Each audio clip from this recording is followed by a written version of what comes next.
quand les femmes sont allées au tombeau, elles ont rencontré deux anges qui étaient là à l'entrée. Et les femmes voulaient voir le corps de Jésus. Elles voulaient voir un cadavre.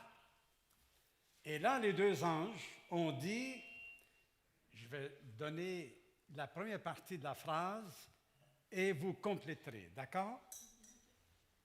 Pourquoi cherchez-vous parmi les morts celui qui est vivant? Pourquoi cherchez-vous parmi les morts Celui qui est vivant. Et un peu plus tard, ils lui disent, il n'est point ici. Il n'est point ici. Amen.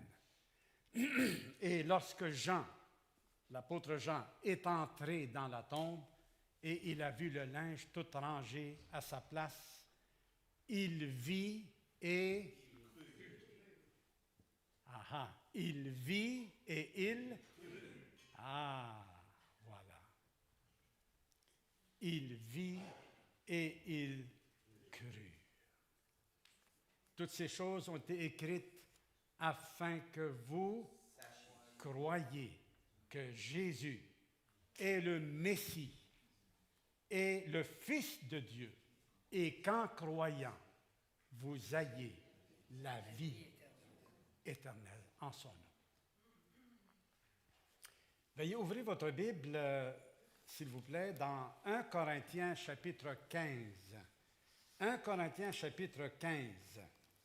Et pendant que vous cherchez, je vais commencer à faire mon introduction. Je suis limité ce matin, je suis enchaîné, je suis... Alors, c'est normal, on a un bon programme, on a un bon repas qui va nous attendre. Il y a des courants de pensée d'aujourd'hui et qui viennent aussi de très loin, qui disent qu'après la mort, il n'y a rien qui se passe, que c'est fini, qu'après la mort, on reste dans la terre. Vous connaissez ça? Vous l'avez déjà entendu? C'est peut-être quelqu'un parmi nous, il pense comme ça. Mais j'espère et je prie qu'en sortant d'ici, que tous sans exception, vous puissiez célébrer la résurrection de Jésus avec conviction et que vous partirez avec la joie et l'assurance de votre salut, comme le Seigneur il l'offre. Alors, et il y en a d'autres, un autre courant de pensée qui dit que quand on meurt, on se réincarne. On revient. Je vous ai raconté l'histoire d'une femme il y a quelques semaines que j'ai rencontrée à l'aéroport de Montréal et qui, quand j'ai pu placer un mot, alors je lui ai posé la question, je lui ai dit, savez-vous, madame, il y a pas mal de gens ici à l'aéroport qui se demandent qu'est-ce qui se passe après la mort.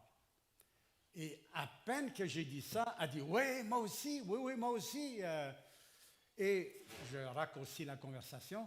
Et elle dit, moi je crois qu'on va se réincarner. Je dis, ah oui?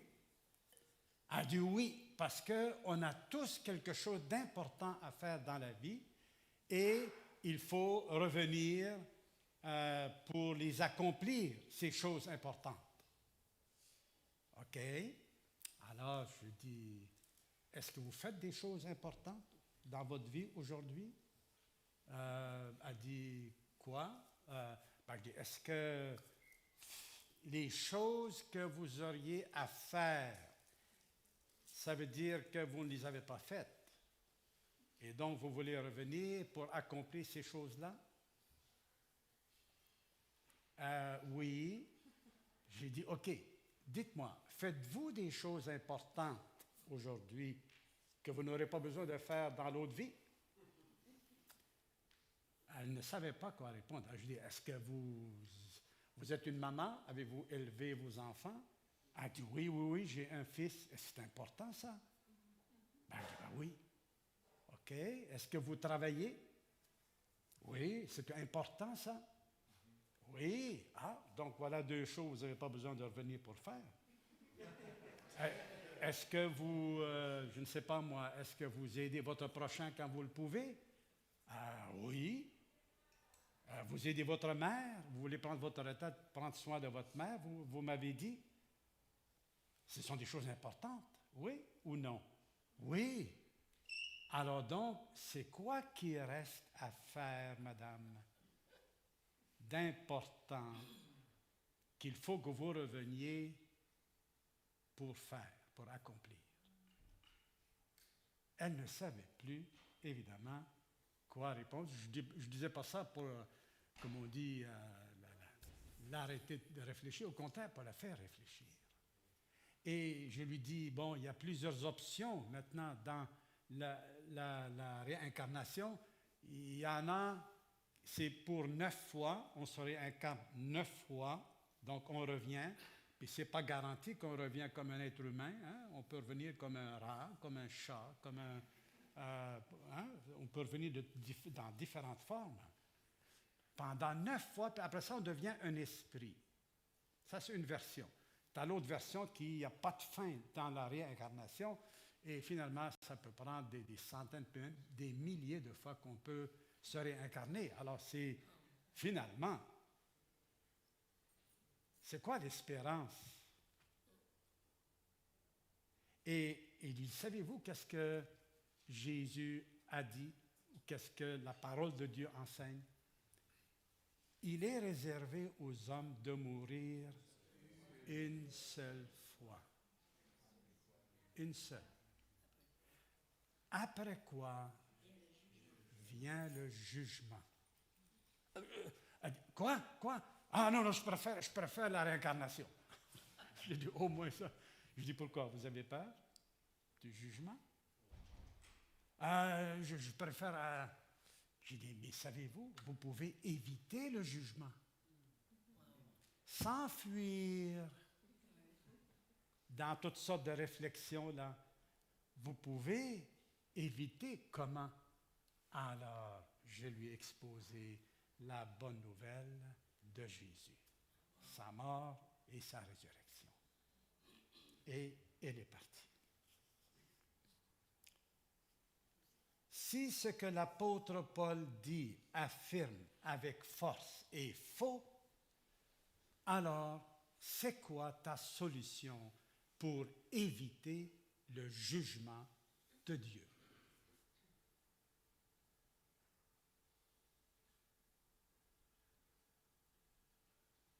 Soit qu'on peut nier complètement qu'il y ait un jugement, soit qu'on va l'accepter parce que Dieu le dit, ou quelque part on pense qu'il faut le faire, ça en prend un jugement, mais on n'a pas de solution. Et on fuit dans les philosophies de la vie, dans la recherche du plaisir, dans la recherche de l'argent, de la popularité. On fuit. Les gens de nos jours ne veulent pas réfléchir. Avez-vous remarqué? On ne veut pas trop. Pas trop. Mais un jour ou l'autre, il va bien falloir réfléchir. Parce que la mort nous attend tous. Et face à la mort, beaucoup se mettent à réfléchir. Pourquoi attendre à ce moment-là? On est bien mieux de réfléchir parce que c'est sage de le faire et de le faire aujourd'hui. Lisons ensemble, s'il vous plaît, quelques versets dans chapitre 15 de 1 Corinthiens, qui est le grand chapitre sur la résurrection de Jésus et la résurrection des morts et le retour de Jésus, dans ce même chapitre-là. Alors, chapitre 15, verset 1. « Je vous rappelle, frères et sœurs, l'évangile que je vous ai annoncé, que vous avez reçu et dans lequel vous tenez ferme, c'est aussi par lui, par l'Évangile, que vous êtes sauvés. Mais attention, si vous le retenez dans les termes où je vous l'ai annoncé, autrement, votre foi aura été inutile, comme notre frère Louis l'a mentionné tout à l'heure, sans valeur. Je vous ai transmis avant tout le message que j'avais moi-même aussi reçu. Christ est mort pour nos péchés, conformément aux Écritures. Il a été enseveli et il est ressuscité le troisième jour, conformément aux Écritures. Ensuite, il est apparu à Céphas, puis aux 12. Après cela, il est apparu à plus de 500 frères et sœurs à la fois, dont la plupart sont encore vivants et dont quelques-uns sont morts. Ensuite, il est apparu à moi, comme à l'avorton, comme à un enfant né hors terme. En effet, je suis le plus petit des apôtres et je ne mérite même pas d'être appelé apôtre parce que j'ai persécuté l'Église de Dieu. Mais par la grâce de Dieu, je suis ce que je suis, et sa grâce envers moi n'a pas été sans résultat. Au contraire, j'ai travaillé plus que tous, non pas moi toutefois, mais la grâce de Dieu qui est avec moi.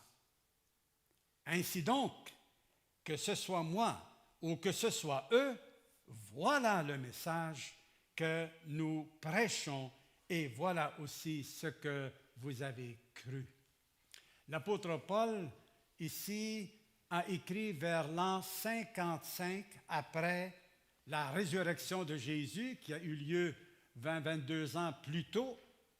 Et donc, cette église de Corinthe est née suite à son premier voyage missionnaire.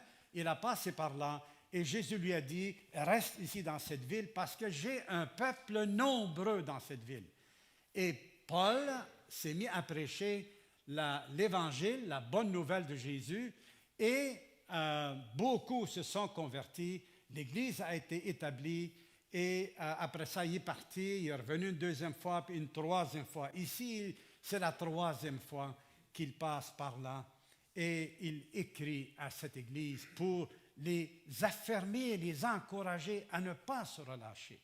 Parce que beaucoup se sont relâchés effectivement. Il leur dit, par exemple, verset 12, « Or, si l'on prêche que Christ est ressuscité, comment quelques-uns parmi vous dans l'assemblée, qui disent qu'il n'y a pas de résurrection des morts, comment ça se fait qu'il y a parmi vous? C'est pas ça que je vous ai enseigné. D'où est-ce qu'est venue cette pensée-là qui est au milieu de vous? » Et il leur dit au verset 34, « Revenez à votre bon sens comme il convient et ne péchez pas, car certains d'entre vous ne connaissent pas Dieu. Je le dis à votre honte. » C'est honteux que dans l'assemblée de Dieu, dans l'assemblée chrétienne, qu'on ne connaisse pas Dieu dans les choses fondamentales, les vérités fondamentales. Et ces chrétiens ou ces gens, il faut bien le dire comme ça, qui sont parmi les chrétiens et qui sont là, ils ont entendu 1000 fois le message de l'Évangile, mais ils ne l'ont pas retenu. Ou ils ont mélangé. Certains Juifs, par exemple, quand ils ont cru, après ça, ils ont dit, oui, c'est Jésus qui est le Messie, il est mort et il est le Sauveur, mais il faut en même temps se faire circoncire et garder la loi de Moïse. Quel mélange! Pourtant, ils parlent de Jésus. Ils disent de bonnes choses de Jésus. Les musulmans disent de bonnes choses de Jésus.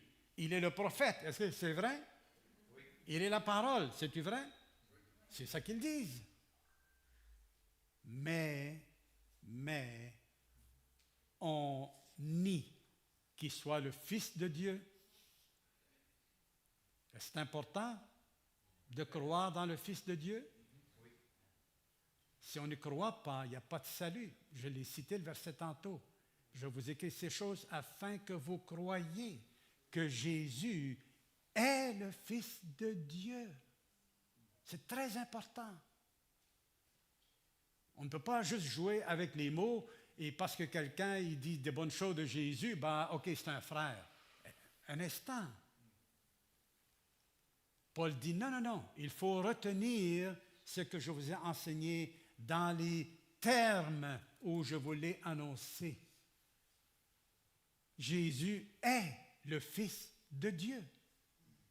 Il est mort pour nos péchés et il est ressuscité des morts. Bon, on nous dit non, Jésus n'est pas mort et s'il n'est pas mort, donc il n'est pas ressuscité. Voyez, ça c'est le cœur du christianisme. Il n'y a plus de christianisme si on n'a pas cette vérité fondamentale. Jésus est mort pour nos péchés, il est ressuscité pour notre justification. C'est le fondement. Il ne peut pas avoir d'un mélange de, c'est quoi le mot, de compromis. Peu importe qu'il dise « je suis chrétien » 1000 fois qu'il veut, je ne le croirai pas. D'accord? Alors, l'apôtre Paul est très clair là-dessus, les amis. Et si quelqu'un se dit « je suis chrétien », mais il ne croit pas ça, il ne croit pas que Jésus est ressuscité, ben, ça ne vaut rien. Alors, donc,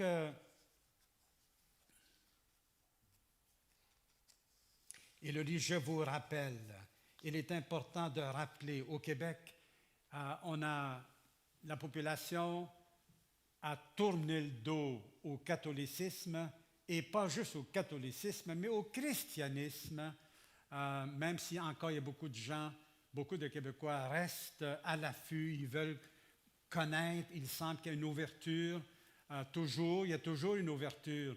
La fermeture, souvent, elle vient du peuple de Dieu qui n'ouvre plus la bouche, qui se contente de vivre une bonne vie, mais sans ouvrir la bouche. C'est là, pour moi, à mes yeux, c'est comme ça que je vois le plus grand problème dans l'Occident aujourd'hui, c'est que les chrétiens restent dans leurs églises, ils sont magnifiques, ils sont heureux dans leur église, mais la majorité n'ouvre pas la bouche pour prêcher, annoncer l'Évangile, la bonne nouvelle de Jésus. Donc, nous avons besoin d'être courageux, les amis, et d'être vraiment convaincus de ce que Jésus a fait. Et non seulement qu'il est ressuscité, mais il a apparu. Il a apparu. Ce n'est pas une vérité purement spirituelle, elle est historique. Il a apparu, pas juste une fois dans un rêve, dans un songe.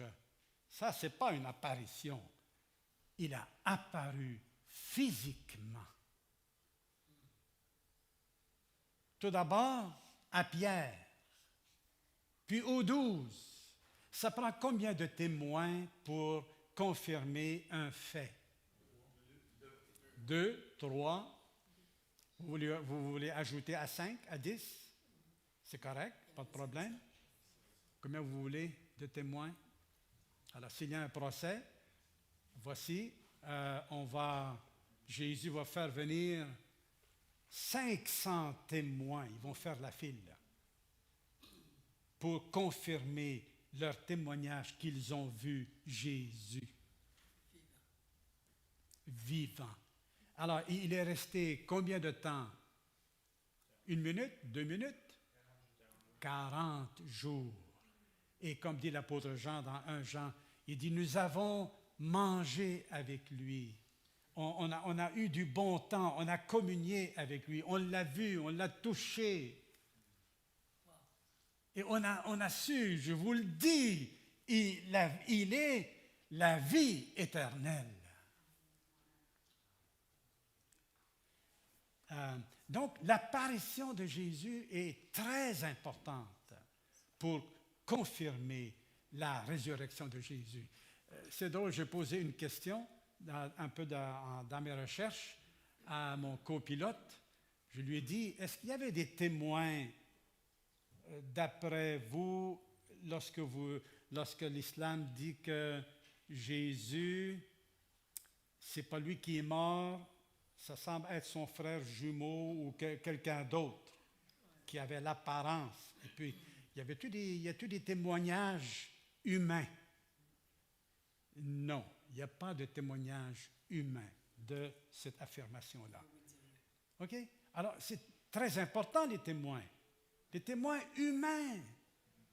Pendant 40 jours, il n'y a pas de gêne à le dire. Au contraire, c'est des preuves.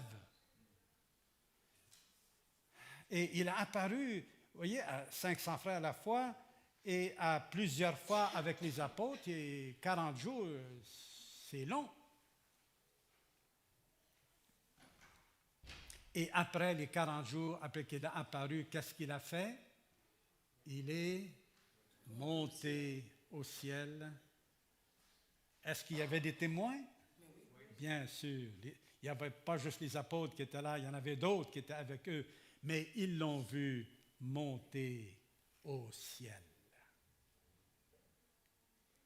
Alors, la résurrection a été au cœur de l'Évangile qui a été prêché par les apôtres, par Paul et par l'Église depuis 2000 ans. Maintenant, même dans les églises qui se sont écartées du chemin de la vérité, ont gardé ce témoignage-là de la mort et de la résurrection de Jésus. Alors, il est monté au ciel, ça aussi, ça fait partie intégrante de l'Évangile. La mort, la résurrection, l'apparition, l'élévation de Jésus. Et là, pour l'instant, il est assis à la droite de Dieu. Et ensuite, qu'est-ce qu'il va faire? À la fin, il va revenir. Est-ce qu'on va être témoin de ça? Oui. Absolument. Le monde entier, cette fois, va être témoin. Et lorsqu'ils vont le voir déchirer le ciel, je ne sais pas comment ça va se passer, là, mais chaque fois que je regarde le ciel, des fois, un peu, avec les nuages et tout ça, ben, j'essaie d'imaginer. Et l'humanité va voir. L'humanité va voir Jésus. Est-ce que Jésus doit venir? Oui. Est-ce que c'est nécessaire qu'il revienne? Est-ce que je vais avoir la vie éternelle même s'il ne revient pas? Oui, mais s'il ne revient pas, en bout de ligne, non. Non, c'est un plan au complet. On ne peut pas fendre le cheveu en quatre et de dire si ça. Le retour de Jésus est absolument nécessaire pour que nous ayons un corps nouveau qui va être capable de durer éternellement. Donc, un corps sur lequel la mort n'a aucun pouvoir. Actuellement, la mort a le pouvoir sur nos corps. Il n'y a personne d'entre nous qui a vaincu la mort. Votre corps, mon corps, m'entraîne vers la mort.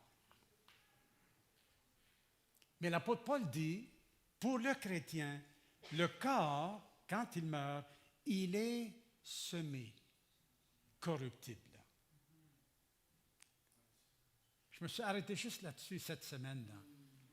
À la mort, mon corps est une semence. Il est semé corruptible. Il retourne dans la poussière, on ne voit plus rien.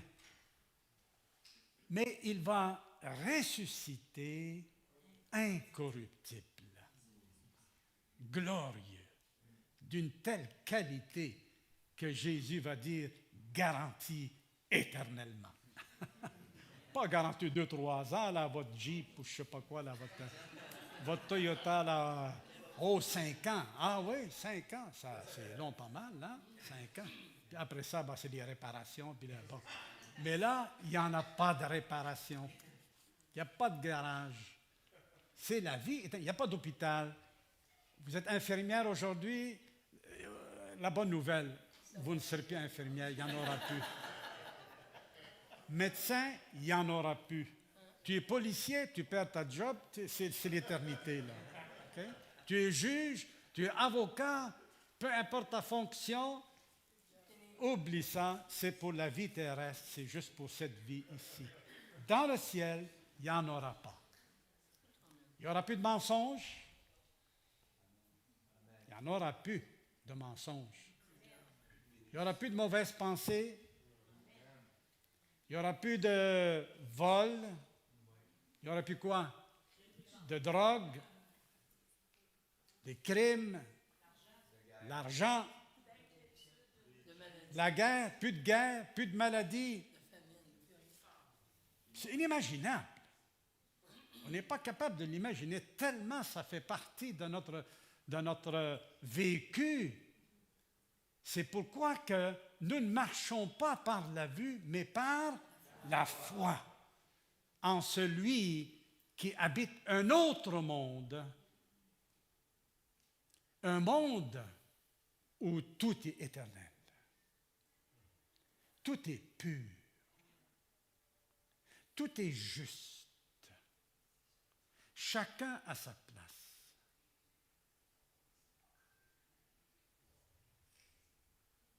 Mais ça, là, celui qui est venu de l'autre bord, celui qui est venu du royaume de Dieu,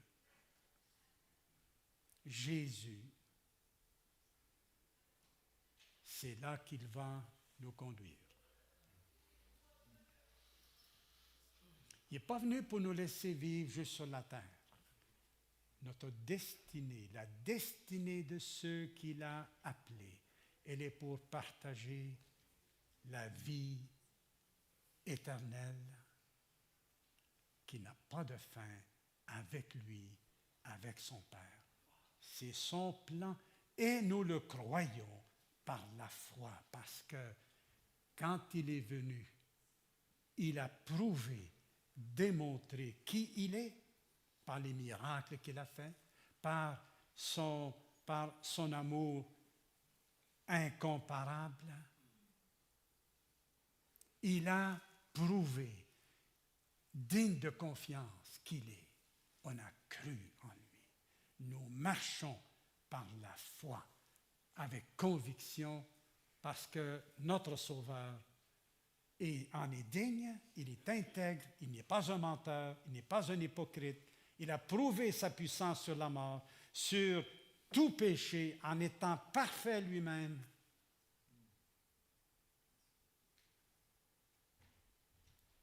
Il est incomparable. Des fois, on le met sur le même pied que Mahomet et d'autres. Pauvres gens, ils sont encore dans la tombe. Alors qu'il est seul, lui, qu'il est ressuscité, monté dans le ciel, à la rencontre de son Père. Dieu l'a accueilli, sinon il l'aurait rejeté. Si tout ce que Jésus avait dit, promis, il y avait un défaut dedans, le Père ne l'aurait pas accepté, mais il l'a fait asseoir à sa droite. Et lorsqu'il va revenir, le monde entier va avoir peur de lui. Beaucoup vont dire, non, cachez-nous, ils vont aller crier aux montagnes, tomber sur nous, tellement ils auront peur. Aujourd'hui, on peut bien se moquer de lui. On peut encore le faire. Le jour vient où on ne pourra plus le faire. Fait que si tu veux te moquer de Jésus, fais-le tout de suite. Mais je ne t'encourage pas à le faire. Mais à t'humilier, à reconnaître que tu es un pécheur, parce qu'il y a un jugement de Dieu sur toi. Jésus, il est le seul je vais employer un mot, para-jugement, au lieu de dire parapluie, para-jugement. Le mot Pâques signifie passer par-dessus. C'est le jugement qui passe par-dessus toi à cause du sang de Jésus.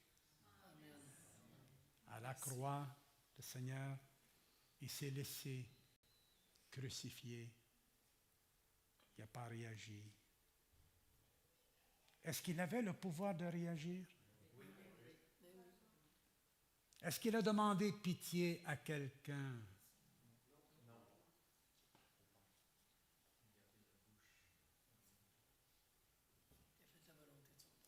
Il va avoir quoi? Il va demander pitié à des mortels? À des pécheurs, à des voleurs, à des criminels, des hors-la-loi? C'est à eux qu'il va demander, lui le saint et le juste. Il n'a pas demandé pitié de personne. On a fait de lui ce qu'on a voulu.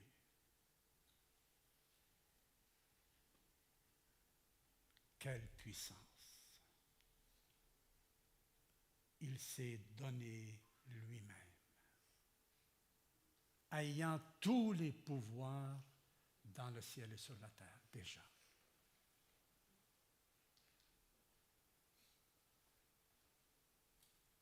Et il a reçu la souffrance, la douleur, de l'ingratitude. De l'ingratitude. Pendant 3 ans, il n'a fait que le bien. Il a aimé, il a eu pitié des gens, des faibles. Une ingratitude épouvantable. Qu'on lui crache dessus, qu'on le flagelle, qu'on le frappe. C'est ça que notre Sauveur a fait. Il l'a fait pour toi, il l'a fait pour moi.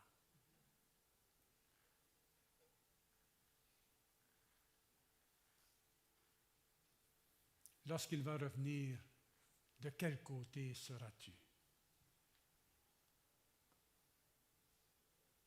Des rebelles, de ses ennemis, ou au contact de ceux qui ont reçu son salut, son pardon. Lorsqu'il va revenir, c'est avec autorité. On ne peut même pas imaginer toute l'autorité qu'il va montrer. Le pouvoir absolument inimaginable. Il va aller à la rencontre de toutes les armées. Parce que ça ne se fera pas juste dans le ciel, cette bataille-là. Les armées, des millions de soldats vont se donner rendez-vous où? En Israël. En Israël, sur le territoire d'Israël. Oui, l'Israël d'aujourd'hui, là, ça va être encore là.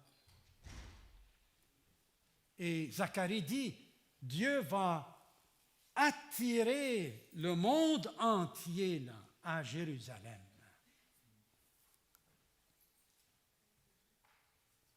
Et lorsqu'ils vont le voir, ils vont tourner leurs armes contre lui. Mais en un instant, le Seigneur va terrasser toutes ces armées-là. Alors, il y a un sens ici, là, à l'existence d'Israël, puis de ce qui se passe là. Il y a un sens, les amis. Ça a un sens. Ce n'est pas encore la fin. Le peuple est encore endurci, le peuple d'Israël. Mais il faut qu'un jour, les 2 tiers vont périr et il y a seulement 1 tiers qui va se convertir d'après Zacharie. Donc, le Seigneur, ça va être, lorsqu'il va revenir, une colère épouvantable. Il va détruire, comme il dit, toute domination. Verset 24, ensuite viendra la fin quand il remettra le royaume à celui qui est Dieu et Père, après avoir anéanti toute domination, toute autorité et toute puissance. Pauvre M. Trump, pauvre M. Poutine, pauvre M. Xi Jinping, j'ai bien prononcé son nom peut-être, le président de la Chine, tous ces grands hommes et pauvres tous les autres dirigeants. N'est-ce pas? Alors, s'ils ne se repentent pas, c'est terrible, qu'est-ce qui attend chaque être humain. Pas seulement les grands, mais toi, moi. Alors, mon ami, si tu ne connais pas Jésus comme ton sauveur, si tu ne crois pas dans sa résurrection et dans son retour, je t'encourage aujourd'hui même à mettre ta foi en lui, à croire, à ne pas laisser passer une journée avant de te réconcilier avec Dieu par la repentance et par la foi en son Fils. Vous savez, le Père, il aime son Fils. Il l'aime tellement. On n'a pas idée combien le Père aime son Fils. Allons pas penser que si on méprise son Fils, puis qu'on essaie de prier, d'aller au ciel par un autre moyen, que vous allez être bien reçu. Pas du tout. Jésus a dit, je suis le chemin, la vérité et la vie. Nul ne vient au Père que par moi. J'aime ça que vous le dites en même temps que moi. Là. Gloire à Dieu. C'est une parole vivante en nous. Alors, prions ensemble maintenant, s'il vous plaît. Seigneur Jésus, alléluia à toi. Loué sois-tu. Tu es assis au ciel, à la droite du Père. Tu es assis là, Seigneur. Tu le mérites pleinement. Tu as reçu tous les pouvoirs dans le ciel et sur la terre. Ça ne t'a pas monté sur la tête et ça ne te montera pas sur la tête jamais. Tu es intègre. Tu es humble. Tu es modeste au milieu de cette gloire. On a hâte de te voir, Seigneur, dans ta beauté. On a hâte de voir tout ce que le Père a fait avec toi, comment il t'a élevé. On a hâte de te voir, toi, Papa, de te voir dans les yeux.